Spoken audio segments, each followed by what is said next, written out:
Boa noite. Vamos começar então mais uma aula. Hoje a gente vai falar sobre um procedimento cirúrgico, não é cirúrgico, um procedimento médico, né? Que o cirurgião vai fazer, o clínico vai fazer, o intensivista também, né? Realiza em algumas ocasiões. A gente está falando sobre toracocentese, né? Que é a retirada de líquido dentro da cavidade torácica, a cavidade pleural aí. Ó, aqui tem a imagem. Então, toracocentese, ele é um procedimento. Opa, peraí. Vou só diminuir aqui. É um procedimento percutâneo em que o conteúdo pleural ele é removido, né, entre as duas pleuras, a pleura visceral e a pleura parietal, vocês já viram isso em anatomia, né? Cria-se, tem um espaço virtual que, por algum motivo, né, seja por um trauma, seja por uma doença infecciosa, seja por uma doença neoplásica, se acumula líquido dentro desse espaço virtual que existe entre as duas pleuras, a pleura parietal e a pleura visceral. Então, a toracocentese é onde a gente faz, é o procedimento onde a gente vai fazer a retirada desse conteúdo líquido de dentro da cavidade pleural, né? Às vezes até não só conteúdo líquido, mas também pode ser ar. Quando a gente realiza uma toracocentese de alívio, a gente vai utilizar então para retirada de ar também de dentro da cavidade pleural. É um procedimento valioso em pacientes com derrame pleural, porque vai nos ajudar algumas vezes a fazer um diagnóstico daquela patologia que está levando o paciente a formar esse derrame pleural. Então, a paracentese, ela tem duas classificações. Ele é um procedimento classificado como diagnóstico, quando a gente vai retirar uma certa quantidade de líquido dentro da cavidade e mandar esse líquido para o laboratório para ele ser examinado, né? E a gente vai avaliar uma série de coisas, como LDH, glicose, celularidade, pesquisa de bacilo alcoácido resistente, né? Pesquisa de Bar, de tuberculose. A gente vai avaliar o pH para ver se aquilo é um exudato, um transudato. Vocês vão ter isso mais em detalhe, né? Chama-se avaliação desses exames. A gente tem um critério para classificar como exudato e transudato, é o critério de Light. Então, vocês vão aprender isso na clínica. Hoje a gente vai focar mais no procedimento, mas então a gente faz o diagnóstico desse derrame pleural. Às vezes é um derrame pleural neoplásico, um paciente que tem um tumor, que às vezes tem uma metástase para a pleura, faz um derrame pleural paraneoplásico, né? Causado pelo implante, né, do tumor lá na pleura e vai produzir esse líquido. Então, a gente também pode fazer um diagnóstico de uma neoplasia, né, que aquele derrame seja uma metástase de um tumor que pode ter o sítio primário em outra localidade. E terapêutico é quando a gente vai tirar aquele líquido, às vezes nem tira por completo, mas vai esvaziar aquela cavidade pleural e vai deixar o paciente com alívio, melhor para respirar, melhor expansão daquele pulmão. Ela pode ser realizada com segurança, com o auxílio de exame físico criterioso, né? A gente vai lá, examina o nosso doente, você vai auscultar, você vai ver que na ausculta ele tem uma ausculta diferente. Normalmente, quando tem um derrame pleural, a ausculta é abolida no local onde a gente tem o derrame pleural. Eu vou auscultar, não tem murmúrio vesicular naquele segmento onde tem o derrame pleural. Quando eu vou fazer percussão, eu tenho uma percussão maciça no local onde eu tenho derrame pleural. Isso também vai ser importante na hora que a gente for realizar o procedimento, né, de toracocentese. E associado a esse exame físico criterioso, a gente tem, né, como auxílio para fecharmos esse diagnóstico, para nos auxiliar também para definir, delimitar a extensão desse derrame pleural, o volume desse derrame pleural, os exames de imagem. Aqui eu tenho um exame de raio-x, Aqui a primeira imagem é o médico examinando o seu doente, fazendo ausculta pulmonar. O segundo, um raio-x, onde o paciente tem um derrame pleural à direita. Ó, se vocês compararem o lado direito com o lado esquerdo, vocês notam que tem um abaulamento, ó, do lado direito, fica apagado, mais esbranquiçado. Isso mostra que tem líquido dentro da cavidade torácica, né? Líquido na cavidade pleural.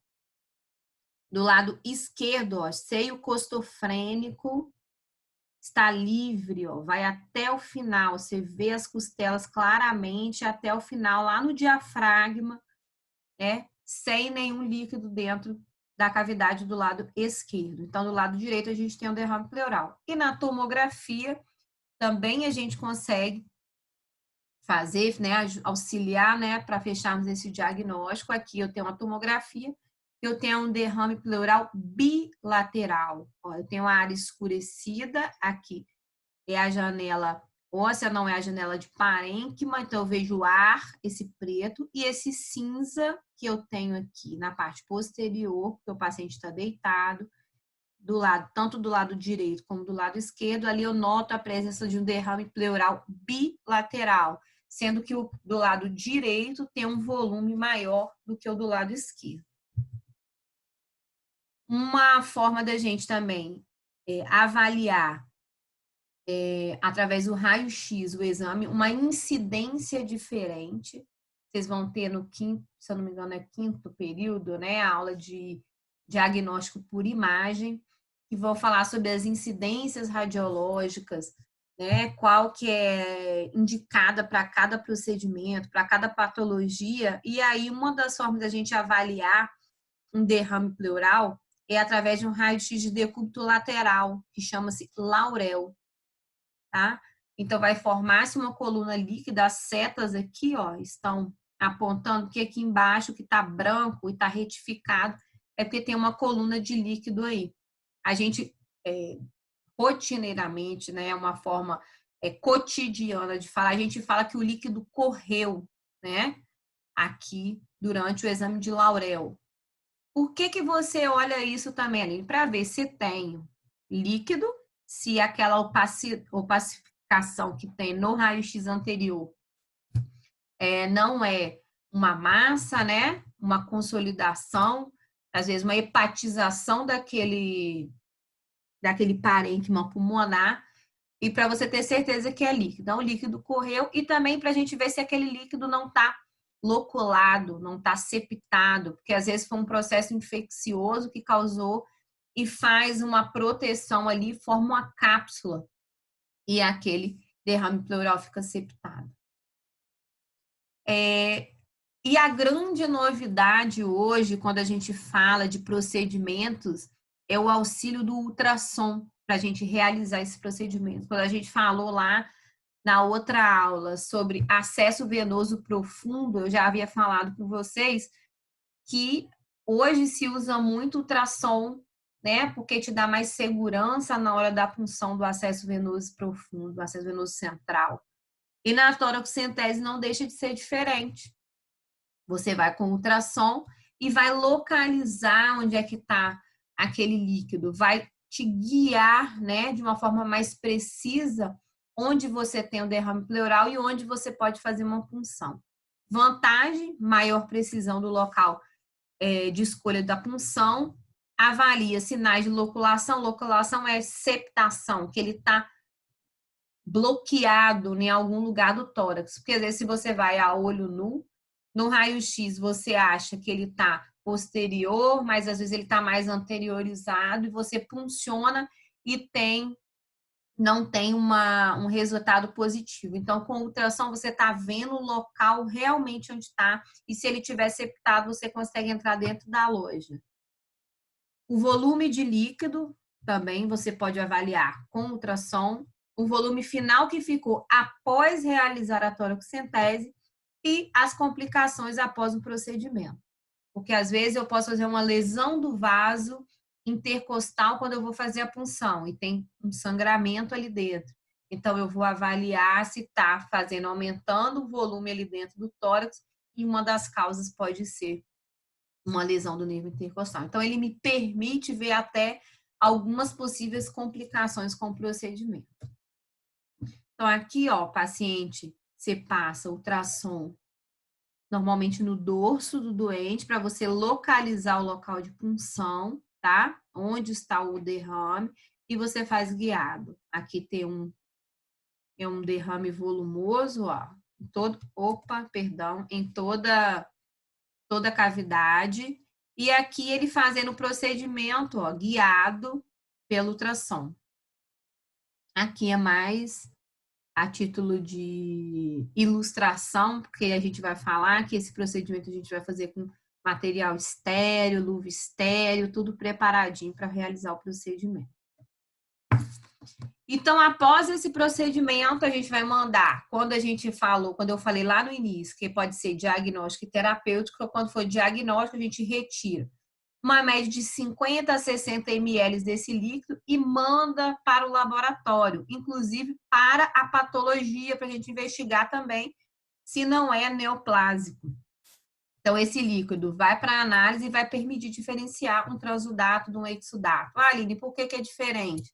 É porque o transudato, às vezes, com o tratamento da patologia de base, ele vai ser absorvido. Um exudato já está tendência a fazer empiema, a ter pus naquela cavidade, né? Uma empiema pleural é quando se tem acúmulo de pus em uma cavidade, né? Não existente ou já pré-existente. No caso que as pleuras estavam ali aderidas, esse espaço era só virtual, no momento que se forma um empiema entre as pleuras, né? Agora ele existe. Então, empiema é quando eu tenho um acúmulo de pus dentro de uma cavidade. Então, eu posso ter um empiema e o empiema eu tenho uma indicação não de toracocentese mais, mas de drenagem torácica, que é o tema da nossa próxima aula. Toracocentese terapêutica, né? As indicações, a terapêutica é que a gente chama de também, vocês podem ter ouvido alguém falar, toracocentese de alívio, né? Toracocentese de alívio vai tirar os sintomas de dispneia, né, desconforto respiratório, porque ali o pulmão ele está colabado, diminui o espaço de troca, e quando você expande o pulmão, então todos esses sintomas melhores. Imagem de derrame complicado e condições pleurais, vai te ajudar a determinar condições pleurais que apresentam risco de espessamento pleural e comprometimento funcional restritivo. A diagnóstica vai falar com você qual que é o tipo, o que está causando esse derrame pleural, qual é a natureza dele, se é por neoplasia, se é por uma pneumonia que gerou esse exudato, se é um hemotórax, né? Se foi um trauma que sangrou lá dentro, né? E você está naquela dúvida do que é, você faz uma toracocentese, então você vê que aquele conteúdo ali é sanguinolento. Então, vai elucidar as principais causas de derrame pleural. O derrame pleural, clinicamente, você vai fazer derrames pleurais clinicamente significativos, derrames pleurais unilaterais, o derrame pleural, que ele tem volume diferente de um lado para o outro. Por que isso está falando diferente de um lado para o outro? Porque às vezes o paciente está muito edemaciado, está em anasarca, está mal distribuído, porque ele está perdendo líquido para o terceiro espaço. Então, ele faz edema de membro inferior, edema dos membros superiores, edema da parede abdominal e faz, né, o derrame pleural lá para dentro do pulmão. Ou então, o paciente tem insuficiência cardíaca, esse derrame pleural normalmente, tanto do paciente mal distribuído como o derrame por insuficiência cardíaca, normalmente ele é bilateral com volumes iguais. Quando tem volumes diferentes, você tem que estudar aquele líquido para saber o porquê que está causando ali, para diferenciar, para causar essa diferenciação.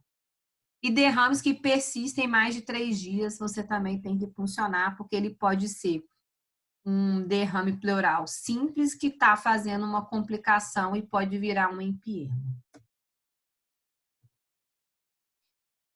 E aí chega o doente lá para vocês, que às vezes o pulmão tá todo, normalmente é unilateral, todo cheio de líquido até o ápice, e você é afoito para ajudar aquele doente, porque ele está com desconforto respiratório, começa a drenar e vai saindo 100, 200, 500 ml, 1000 ml. Alguns pacientes dão sinais antes desse valor mágico aí de 1.500, dão sinais de que parou, para de sair, começa a fazer stop na hora da drenagem, falha ou para completamente.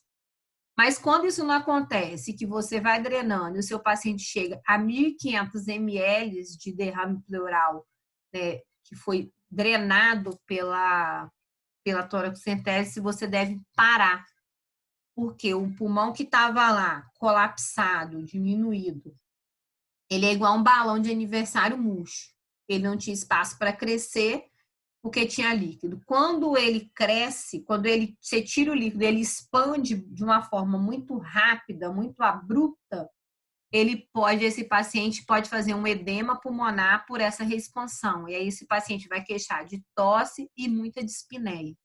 Então, para a gente não ter esse episódio desse edema pulmonar, então a gente tira no máximo 1.500 ml em uma toracocentese. E quando não fazer? Qual é a contraindicação que eu tenho para não funcionar a toracocentese, né? Quando a quantidade é muito pequena, o volume não é significativo. Quando eu tenho infecções de pele ou de ferida no local de inserção da agulha, mas isso não é uma contraindicação absoluta, eu posso procurar outro local para realizar essa punção, a não ser que seja igual ao paciente da nossa foto, que ele não tem nenhum local de realização de punção livre. Quando eu tenho a discrasia sanguínea grave, né, que é aquele paciente que tem alteração da coagulação, ó, um INR de maior que 1,5, tem plaqueta baixa, normalmente com valores menores que 50 mil. Então, eu tenho que primeiro compensar o meu doente, para depois eu transfundir, para poder depois eu realizar o procedimento, e quando ele faz uso de anticoagulante. Se ele faz uso de anticoagulante, eu tenho que suspender para depois realizar o procedimento. INE um exame que a gente vai avaliar a coagulação do doente. O normal é que ele esteja menor do que 1,5, porque aí a sua coagulação está normal. Quando ele tem um INR maior do que 1,5, é porque é aquele paciente que não coagula com facilidade, ele tem uma tendência maior a sangramento. E quanto maior esse INR, maior o risco de sangrar. Às vezes, num episódio simples, né, um procedimento simples como uma toracocentese, ele pode sangrar e evoluir até com choque hipovolêmico. É um doente que, se ele machuca, o sangramento dele é um sangramento que demora a parar, tá? Algumas coagulopatias são por descontrole de medicação, algumas são por patologias, tá? Exemplo, um paciente que toma, não sei se vocês já ouviram, alguém da família ou um conhecido que toma Marevan, que é um anticoagulante. A gente vai controlar para saber se esse paciente está anticoagulado da forma... É porque vocês são do primeiro período, vocês vão aprender isso ainda. A gente faz esse controle através do INR. Às vezes, quando o INR está muito alto, a gente fala quando o INR está alargado, esse paciente tem uma tendência maior a sangramento, podendo evoluir com hemorragia cerebral, hemorragia digestiva, hemoperitônio, tá? Então, vocês vão aprendendo isso aí.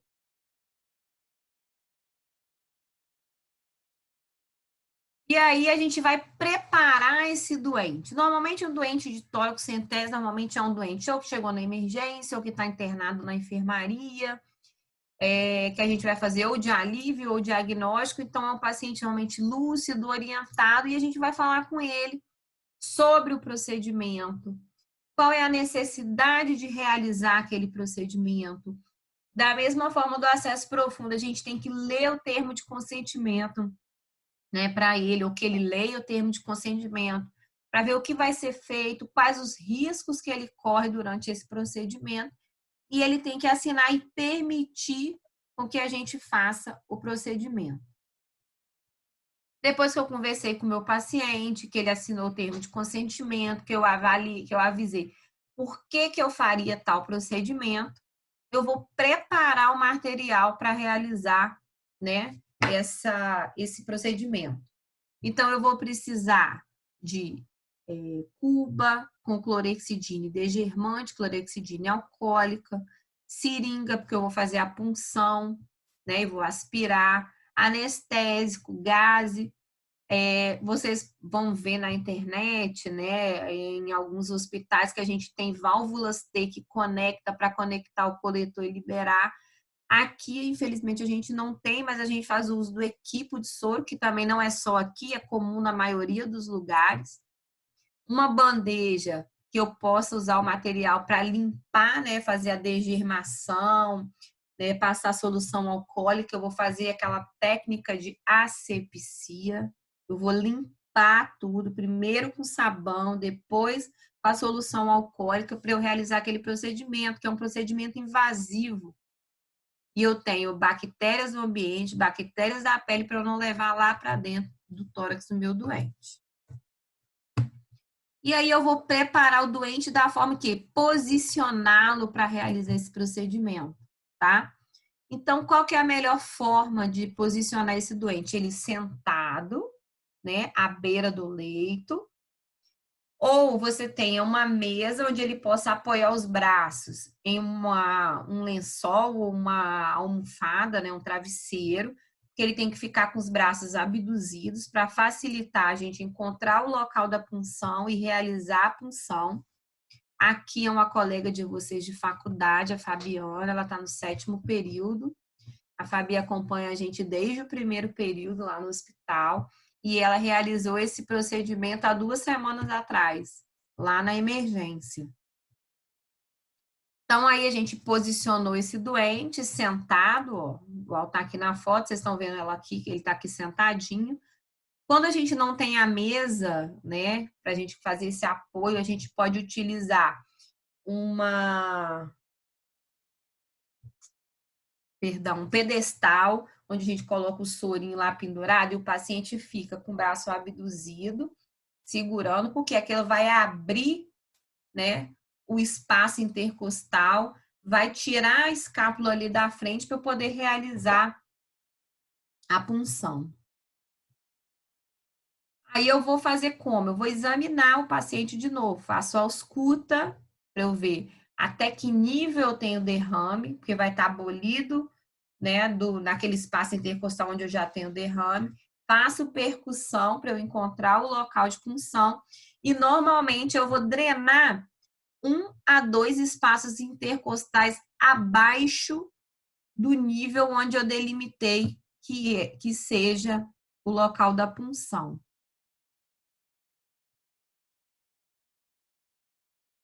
Agora não por causa do Covid, mas pode sim, Jéssica. Assim, a gente pode, vai um num plantão, vai outro, no outro, quem tiver interesse, dá para ir indo um de cada vez, devagarzinho, porque a Covid agora ainda mais está meio voltando de novo, mas vocês podem acompanhar, vocês vão ver procedimento, a gente, da parte, vocês vão acompanhando a forma que a gente vai vendo que vocês estão sabendo, já leram, já sabem a técnica, a gente vai fazer com vocês, vocês vão ver a gente fazendo, depois a gente deixa vocês fazerem também, tá? Pode ir sim. Quando passar o Covid vai ser melhor e a gente vai ter mais disponibilidade, tá? Vai ser um prazer receber vocês lá. Então, então aí eu vou nivelar através do meu exame físico, uma das coisas através do meu exame físico, o nível, 1, 2 espaços intercostais abaixo de onde eu nivelei, e de 5 a 10 centímetros da coluna, na linha hemiclavicular posterior, tá? Outra forma de eu encontrar o local de punção, né? A ponta da escápula, no ângulo inferior da escápula. Normalmente eu conto de 1 a 2 centímetros abaixo.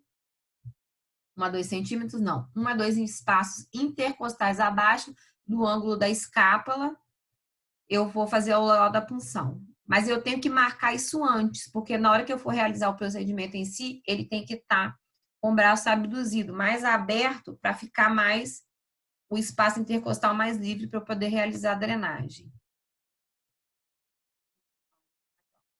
1 a 2 espaços intercostais abaixo do nível de punção e 5 a 10 centímetros lateral à coluna vertebral. E nunca eu vou puncionar abaixo do nono espaço intercostal. Por quê? Porque a nona costela, ela já está normalmente na altura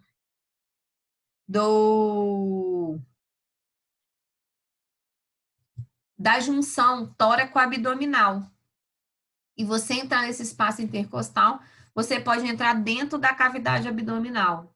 Em vez de estar na cavidade torácica, você vai estar na cavidade abdominal. Então, tem sempre que tomar o cuidado de não puncionar abaixo do nono espaço intercostal. Checo novamente, se meu paciente está lá com raio-x ou a tomografia, eu checo novamente o lado que o paciente fez, que está com o derrame pleural, para eu não drenar no local errado, não realizar a toracocentese no local errado. E aí a gente vai preparar o paciente e a equipe, ó, gorro, máscara, luva, ela já se lavou, tá? Luva estéreo para realizar o procedimento. E ela vai primeiro, vai realizar a asepsia e a antisepsia. Vai passar o sabão, que é desgermante, tem solução ali bactericida e bacteriostática, que, né, que para ou que mata a bactéria. Bactericida mata a bactéria. Bacteriostática deixa a bactéria ali em estado de latência, paradinha, até por um tempo, né, por um período. Depois ela volta à sua produção normal, proliferação normal. E a solução alcoólica, então eu vou limpar, né, aquele hemitórax. Desse paciente era o hemitórax esquerdo, né, o local do derrame pleural. Ele é um doente, ele permitiu e a esposa permitiram que a gente tirasse foto durante o procedimento, foi tudo autorizado. Ele é um paciente que tem uma neoplasia de renal e ele tem implantes na pleura que faz um derrame pleural volumoso nele.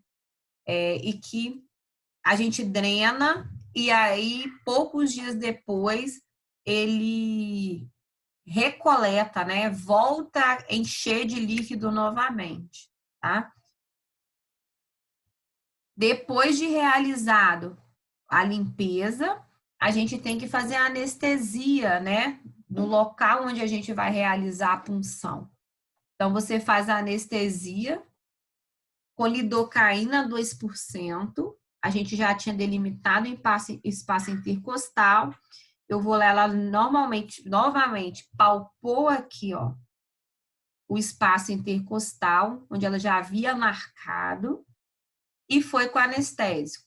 A gente faz um botão anestésico primeiro na pele e vai fazendo todos os planos anatômicos: pele, tecido celular subcutâneo, musculatura e pleura, tá? Vai anestesiando tudo, para quando eu fizer a punção, que será com a agulha mais grossa, né? Será com gelco, né? Então, ele não vai sentir tanto incômodo, mas a gente vai falando para ele também cada passo desse procedimento, né? Na posição, na hora de limpar, na hora de anestesiar, eu falo, a gente vai anestesiar agora, vai dar um incômodo, é a agulha, né? Quando for fazer a punção, vai fazer uma pressão maior ali naquela punção. Então, a gente vai avisando tudo para o doente. E aí, o gel 14 conectado, que é um gel calibroso, conecta na seringa, no caso do nosso doente, como ele já tinha diagnóstico, não precisava de toracocentese diagnóstica, a dele foi só uma toracocentese de alívio, para ele melhorar o desconforto respiratório. Você vai entrando cada plano anatômico E quando você chega dentro da pleura, você entra em aspiração, vai encher a seringa de soro. De soro não, perdão, de derrame pleural. Então, foi feito aqui o botão anestésico, pele, tecido celular subcutâneo, aponeurose, musculatura e pleura. Quando você chega na pleura, que você sempre quando a gente vai realizar esse processo de injetar o anestésico, antes de injetar, a gente sempre aspira para a gente ver se não está dentro do vaso, tá? Porque pode ser que dê reações à medicação, ao anestésico, dependendo do volume que pode ser feito. Esse paciente pode ter uma alteração, normalmente da parte hemodinâmica em relação ao anestésico, mas isso fica mais para frente quando vocês forem ter farmácia. E então fiz quando eu chego lá dentro da pleura, quando eu aspirar, normalmente vem o líquido pleural lá de dentro. Então eu já sei que eu estou na localização correta para realizar a minha punção. Então eu já marquei, já estava marcado, eu já fiz o botão anestésico, já anestesiei todas as camadas, eu venho com o gelco, que a gente falou na outra aula, aquele de punção de acesso venoso periférico. Eu vou com o gelco 14, que é um gelco calibroso, conectado à seringa. Se eu for fazer diagnóstica, eu colho, né, de 50 a 60 ml naquelas seringas, mando para o laboratório, se não, eu colho, só aspiro para eu ver que eu estou na localização certa e depois eu vou conectar o equipo de soro para drenar. Quando a Fabi fez a primeira punção, ela não achou, apesar de ter, na hora que ela anestesiou, voltado, quando ela veio com gel, que ela não teve sucesso na hora da punção. Não refluiu o derrame pleural da forma correta pela seringa, né? Foi quando a gente tira, porque ele tem uma parte metálica, uma parte plástica de silicone. Quando tirou aquela parte de silicone, deixou a parte de silicone, tirou a seringa, provavelmente ficou dobrado aquela ponta ali, então foi necessário que o residente entrou aqui, é o Thales, o R2, aqui está o Paulo, o R1. O Thales pegou novamente o novo gel que fez uma punção que veio com sucesso. Então, aqui, ó, ele ajudou, ele achou a localização, deixou ela aspirar para ter certeza que estava no local certo, ó. Aqui é o líquido do derrame pleural, né, seroso. Na verdade, dele é um pouco serohemático, porque normalmente os pacientes que têm neoplasias com implantes, né, que esse derrame pleural tem origem neoplásica, normalmente é mais serohemático, né? Tem uma tendência mais hemática nesse derrame pleural por tumor. Então, depois que ela teve certeza, ela conectou o equipo de soro ao gelco para realizar a drenagem do derrame pleural. Aqui, ó, tá conectado o equipo ao gelco, tá? O equipo de soro, e aqui embaixo um coletor. Esse coletor normalmente é 1,2 litro, tá? Ele colheu mais ou menos os 800 ml. Só um minuto, gente. Ele colheu uns 800 ml.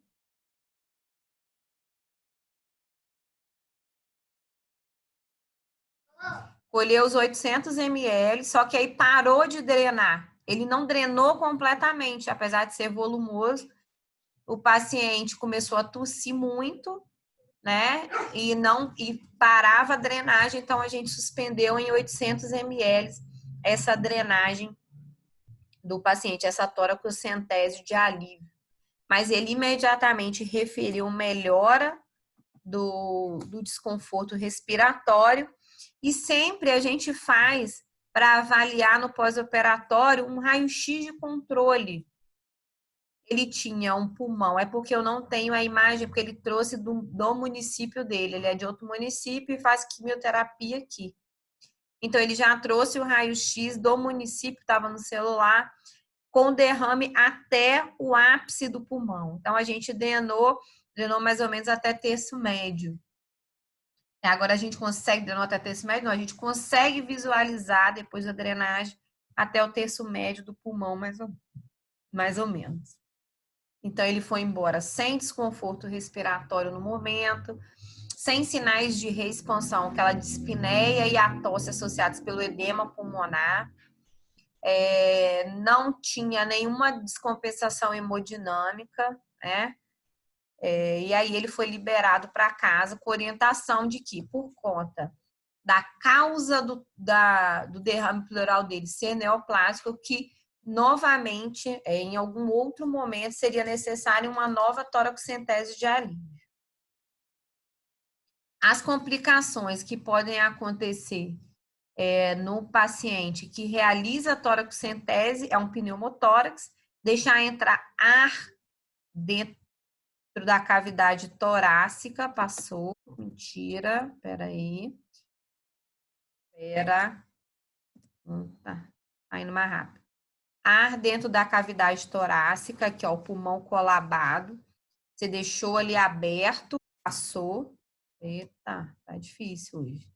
Dor no local, porque você sempre tem que tomar cuidado. Quando vocês viram vocês no primeiro período, já viram um pouco de anatomia, que a inervação e a vascularização da costela, ela fica na borda inferior. Então, sempre quando a gente vai fazer toracocentese, a gente funciona a borda superior da costela, para não correr o risco de lesão. E essa lesão nervosa pode gerar dor, você pode lesar um nervo ali, ter dor. Você pode ter sangramento, porque você transfixa um vaso ali. E você não tem como fazer compressão, porque está no osso, né? Está lá dentro da cavidade torácica.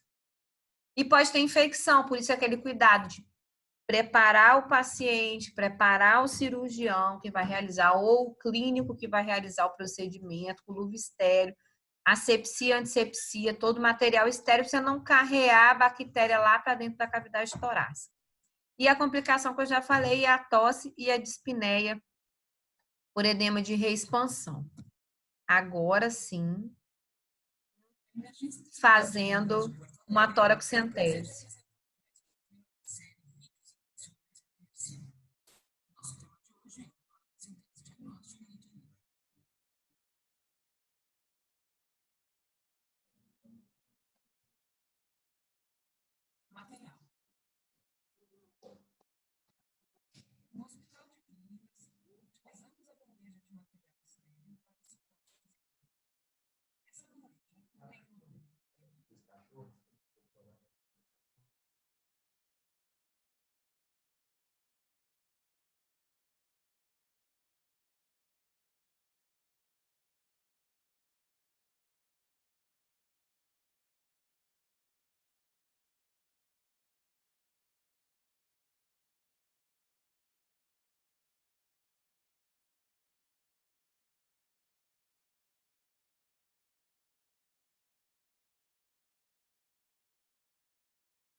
Vai aparecer. Então, ó. Aí foi o processo, viu? Eu falei, mostrei a foto da Fabiana fazendo, né, junto com os residentes. Eu estava ali do lado, estava tirando as fotinhas para mostrar para vocês que esse é um procedimento que vocês vão ainda fazer na vida acadêmica de vocês. Então, ela fez, eu já fiz, eu fiz no internato, demorei um pouquinho mais, né? Muita paracentese, muita toracocentese, e não é só o cirurgião que faz esse procedimento. Normalmente o clínico faz mais do que o cirurgião, tá? Mas em alguns locais, né, tem essa rotina de chamar o cirurgião para fazer. Então aqui, pacientes que vêm na emergência, a gente acaba ajudando, né? Um trabalho de equipe, um ajuda o outro e ali a gente faz aquele procedimento de toracocentese. Tá? Então, assim, vocês vão ter oportunidade de ver, né, esse procedimento durante aí a faculdade, vão fazer junto com a gente na emergência, nos pacientes internados, e quando vocês formarem também, dependendo da especialidade que vocês forem escolher, isso também vai fazer parte, né, do dia a dia de vocês.